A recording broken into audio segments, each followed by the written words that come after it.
From absentee voting to issues here at home, I talk one-on-one with Charleston County Democratic Party chairwoman Colleen Condon for this edition of Quintin's Close-Ups. And if you haven't already, subscribe to my YouTube channel and like Quintin's Close-Ups on Facebook. Colleen Condon, welcome back to Quintin's Close-Ups. Good morning, Quintin. Glad to be with you. I appreciate it greatly. Obviously, you are the chairwoman of the Charleston County Democratic Party. And, I want to pick up where we left off on our June 7th interview for Quintin's Close-Ups. You told me this. You said, are we doing enough, meaning the Charleston County Democratic Party? Let me ask you this bluntly, Colleen. Have you and the party done enough to be effective on Tuesday, now that it's 5 days out before the general election?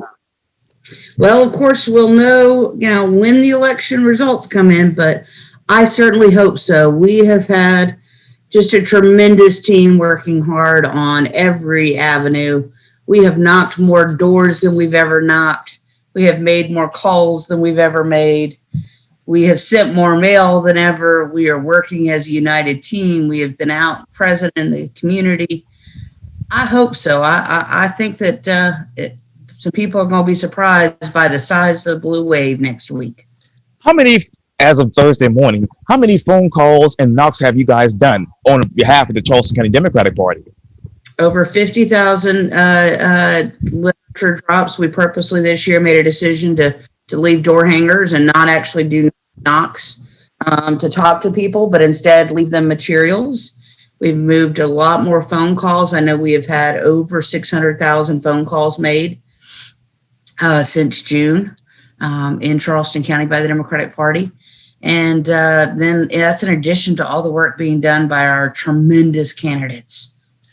And let me ask you this, too. I'm going to get back to the candidates in just a minute. But you also told me this on June 7th. You said this, too, quote, "It's great to have candidates with optimism and passion." Where is your optimism and passion for the party right now? I just feel really great that we're really able to show how people can start sharing ideas and coming together. We have amazing candidates like Kristen Graziano. Graziano this morning. And Kristen has been everywhere. So she has been going out meeting with every community across Charleston County saying, how can I work with you? What could the sheriff's office do better for you? She is just a perfect example of what really I'm seeing all of our candidates doing.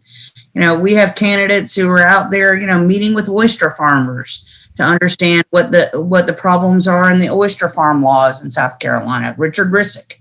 We have Debbie Chapman Bryant, a nurse running for state senate, who imagine having a nurse when you're debating health law. What an amazing concept to have someone who is a medical professional be part of that discussion at the State House. The energy and the intelligence and the humanity that we're seeing is just tremendous.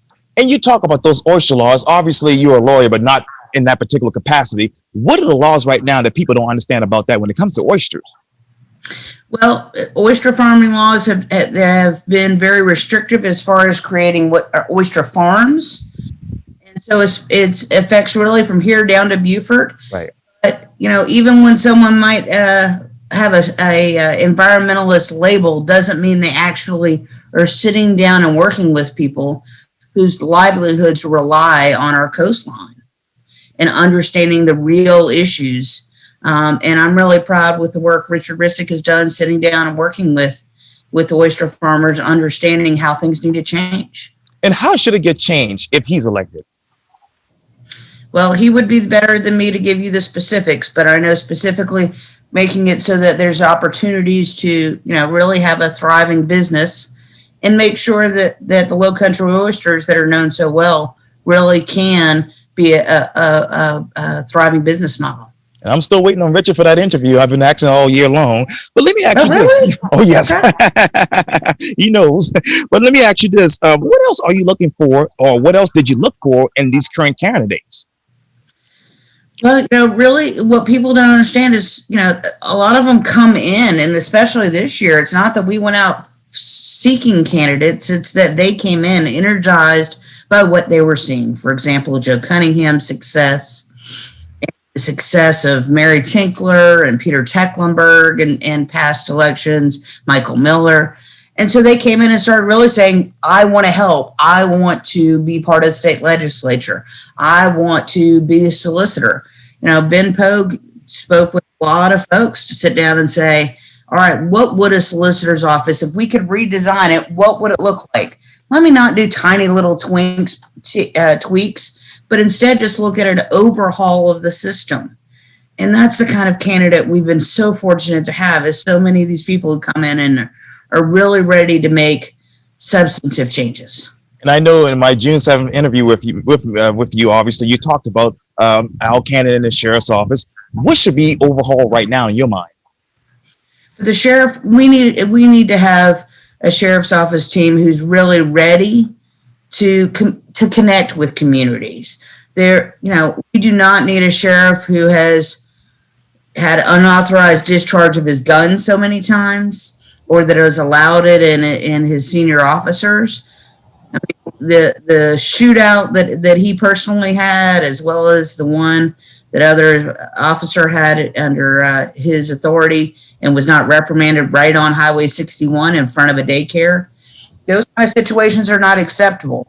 Having someone who comes in as really an enforcer is not really actually what we want. I want a sheriff who acts with compassion, who can come in and look at a situation and understand it systemically, build relationships in the community so that we can actually have changes in how things happen, as opposed to just arresting more people. And we certainly don't need to be arresting innocent immigrants just because of them not having their papers in order. But Sheriff Cannon charges Charleston County taxpayers hundreds of thousands of dollars for his choice to participate in the 287G program. And I hope to get Sheriff Al Cannon back on Quintin close-up to get his side of the story. But let me ask you this. What relationships have Christian built so far in your mind with the community? Kristen has absolutely been going out, meeting with every community across the county. She participates in many, many nonprofits to hear what's happening. She's been part of the KJM effort and listening and attending to that. She believes in police audits, which are critical. And of course, we already have the City of Charleston police audit and the City of North Charleston now committing to a police audit. Sheriff Cannon, not surprisingly, refuses to audit to see if there's implicit bias, which you and I know there is in many officers. Many of us can use more help. And it's that he's not even willing to talk about it shows how out of touch he is with Charleston. And what more help does the Charleston County Sheriff's Office need to remove this alleged implicit bias? Well, you have to have professionals come in and help audit and make determinations. But those relationships that Chris is building, sitting down and talking with the Wayland community and understanding the problems that are happening, the lack of jobs, the frequent evictions, the various things that contribute to people making desperate decisions that can result in crimes. And she understands that is trying to work with all of those entities and communities. And I'm so sorry about the delay in the Zoom, but let me ask you this, because we also talk about this on June 7th in our interview at Washington Park, right down the street here. But you said that you have obviously mentored a lot of the candidates. Let me ask you, how are you mentoring your candidates leading up to Tuesday? Well, certainly I'm on the phone with a lot of them each day, talking about, looking at turnout in various parts of their district, helping advise them on some last minute steps. So we got a lot of smart people in Charleston. So we're all working together to really assure that we have the most state Senate seats and state House seats won, certainly county council races. I think that there's going to be a very clear message from Charleston voters that we'll see next week. But I do point out, we're probably not going to know most of our results on Tuesday night. It'll probably be Wednesday or Thursday. Now, you talk about the clear message from the voters. What's the clear message from the Democratic Party right now? The clear message is we want government that cares about meaningful justice, that listens to us, that makes sure we have health insurance, that makes sure that we have our basic needs met, that we have an economy that works for all of us, and that if you go in and work a good day's work, that you ought to be able to not worry about whether you can pay your light bill each week.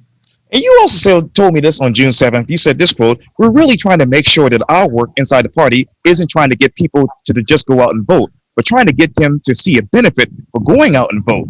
What's that benefit right now? Well, certainly coronavirus is something that's still overwhelming us in so many ways, whether people are worried about children are back at school and how it's working, whether they can't go back to school. Certainly people are in jobs being exposed to deadly illness more often than we would like. And when we have more people in office, both in state office, county office, and in the U.S. Senate, who are looking out for us, we're going to have a much better country. And I think that there are many people who identified as Republicans in the past who I know have been going out voting and talking about their support for Joe Cunningham and Jamie Harrison and Sam Scardon and J.A. Moore. And we're looking good. And you talk about Jamie Harrison. What will be the benefit if he's elected to the United States Senate? Oh, actually having a U.S. senator who cares about the state he represents. Jamie is a real human. He understands that it's important whether you can pay your light bill. That actually is something he cares about for each one of us. He cares about whether we can afford our prescriptions, about an economy that works for all of us. He's not going to be jet setting off with Trump to go play golf. He's working for us every day. And then speaking of President Trump, you told me in June, you said a lot of voters are just horrified by Trump. They don't want to tell it to their other friends, but they come and whisper in, obviously, your ears. What are people whispering in your ears right now politically? Oh, there are so many people who I can look and see their record of voting in Republican primaries. And now they're out not just voting for Joe Cunningham and Jamie Harrison and Joe Biden and Kamala Harris. They're out volunteering for us. I mean, we have a tremendous number of volunteers that this is their first time participating in any politics as far as a volunteer, but specifically even as a Democratic voter. And they're out putting out signs, prepared to have cold water to offer to voters throughout the weekend and next week, or helping as poll watchers, as poll managers. We have over 1,200 poll managers who have been hired by Charleston Board of Elections and Voter Registration. So, we have a tremendous number of people who are out there working for voters to assure smooth and short lines today, this weekend, Monday, as well as on Tuesday itself.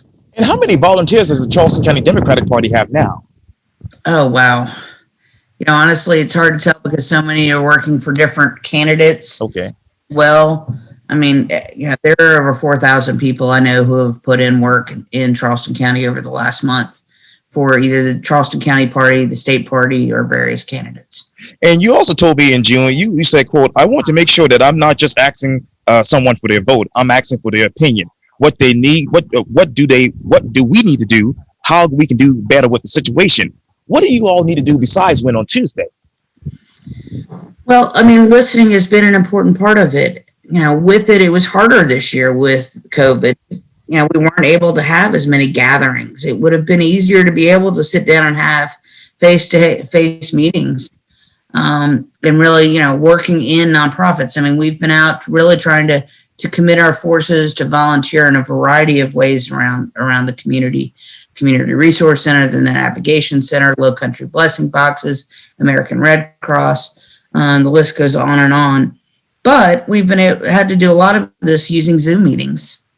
But we have made sure that we've had Zoom meetings on all sorts of topics, and we want people to have to, really have discussions about what justice looks like to them, what appropriate medical care looks like to them, what appropriate policing and prosecution of cases looks like. And so those discussions have been going on. The forums that have been able to be had over the last 6 months since June is really tremendous. And I'm going to get to some of those issues in probably the next 30 seconds. But let me ask you this. How can you all, as a Charleston County Democratic Party, better absentee voting and voting in general? Well, fortunately, SC Votes, the state website, is a miserable failure. If you want to, it's now too late, but if you wanted to sign up to absentee vote, they have something that's called online registration. And when you go on, you still have to hit print and sign and then scan it back in. And most of us don't have scanners. So we have created a software program called votebluesc.com that helped streamline the process, that answered questions, that made it easier to get absentee applications in across the state. We have made hundreds, well over 1 million, I would guess, text messages reminding people to vote early because they do have that opportunity. I mean, over 1 million people have voted in the state of South Carolina, as opposed to the total number of votes in 2016 was 1.79 million. So we're well over 50% already. And we've still got a full 4 days of early voting. As a matter of fact, early turnout in South Carolina is already, as you mentioned, more than twice than what it was in the 2016 general election. Where in Charleston County is that happening exactly? Well, early voting is at the Coliseum, at Seacoast Mount Pleasant, Seacoast West Ashley, and the main library downtown. So all of those are open 8:30 to 5, Thursday, Friday, Monday, and then 9 to 1 on Saturday. Now, exactly where is the big hotspots right now for absentee voting? Well, really, all of them, all the lines are moving quickly. The Coliseum has been open already for almost 4 weeks. Right. And the other locations just opened up on October 19th. But all of them have lines. You can now go on the charlestondemocrats.com page and we'll tell you what the line time looks like at each of those places. We have volunteers out there watching the line links. The library is a secret. Definitely, folks, go out to the downtown library, because I think people think that since there's not obvious parking, that it's going to be a longer process.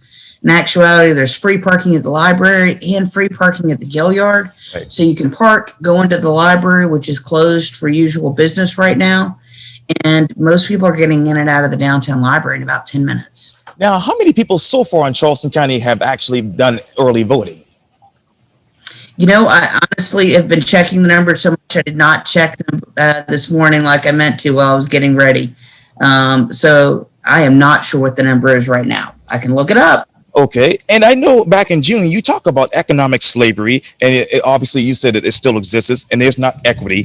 Where are the equity for minorities in Charleston County? Well, we've absolutely got to work hard in every regard to make sure that jobs are available to all, the job training is appropriate and available for everyone. With the number of evictions that happen when someone gets a little bit behind are just really not acceptable.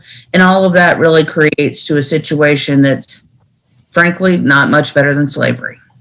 And we're working hard, and we need to make sure there are opportunities for everyone to actually be able to provide for their children, know that they can put food on the table for their kids each night.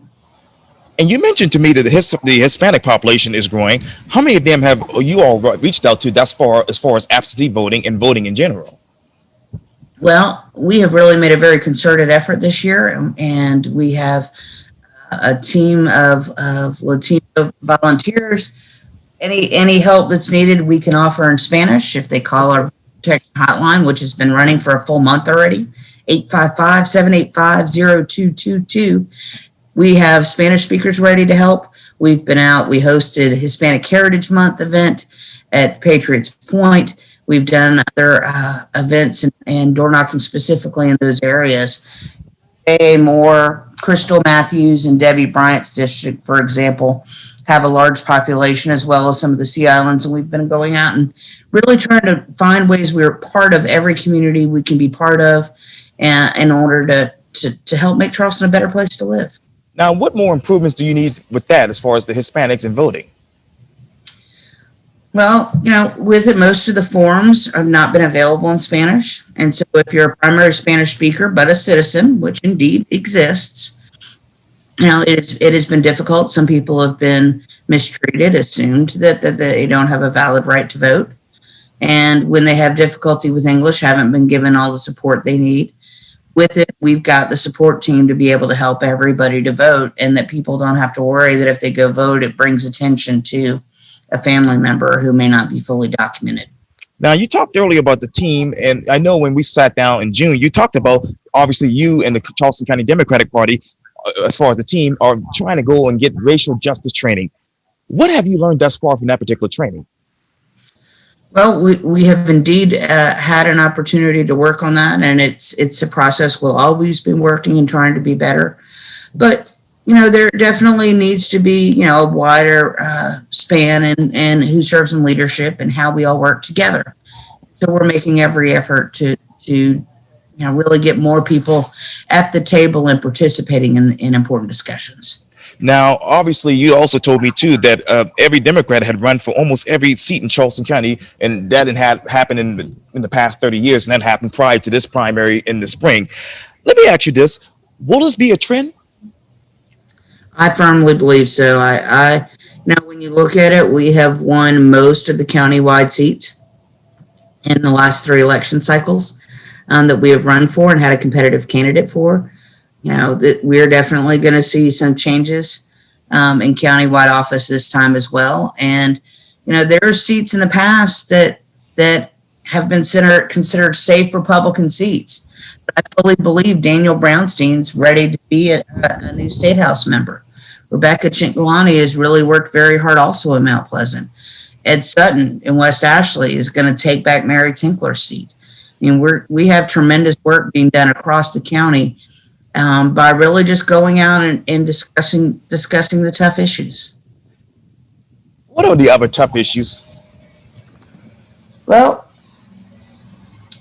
there are certainly a number of them. It depends on what area we're talking about. In all, we need to have true justice. Certainly, when we look at what has happened this year, even those of us who feel like we're helping carry the yoke on dealing with equity issues have learned how we can do better and have learned how to let others support other team members, other voices. Black Lives Matter has been tremendous. And, many people who identify as Democrats or are voting Democratic do believe that there are systemic problems, that young black men are arrested at a much higher rate than a young white man who's done the exact same activities.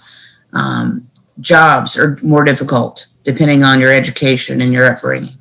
And so we want to make sure that everybody really has a good opportunity to go to work, provide for their family, feel like they're going to be treated fairly and equally by a police officer, by a solicitor, make sure that they have health insurance options, because after all, the state Republicans have kept us from 240,000 people being covered where the money is already available from the federal government.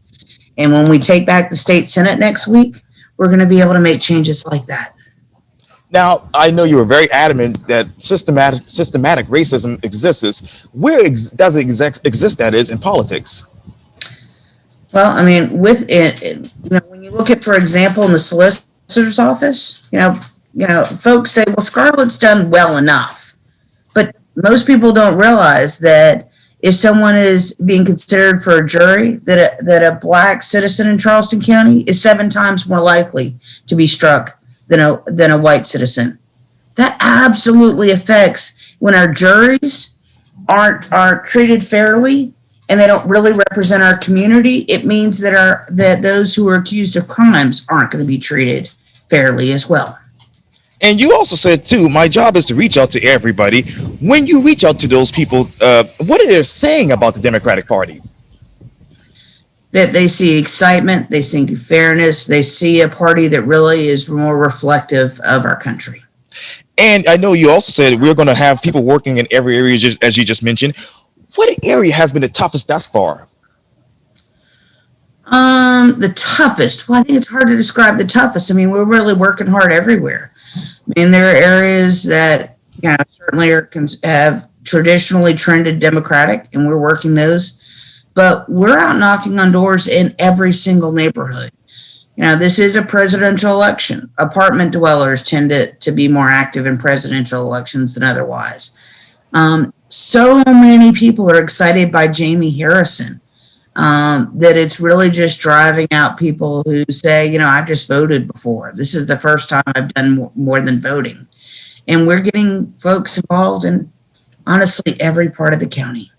And I know when we spoke back in June, I keep going back to June. But obviously at that time, you told me the higher turnout was in Mount Pleasant. With absentee voting going on right now, where has that turnout shifted? It's all over the county. We've had good numbers everywhere. Certainly, North Charleston is had a turnout that could be higher, but honestly, the numbers are pretty evenly distributed across the county. Most precincts in Charleston County have had somewhere between 20 to 38% of their registered voters already vote. And I know when we spoke in June, you said the hotly contested races are in House 116 and others. Which ones are still toss-ups 5 days later, or 5 days before the election, I should say? I feel really good about many of them.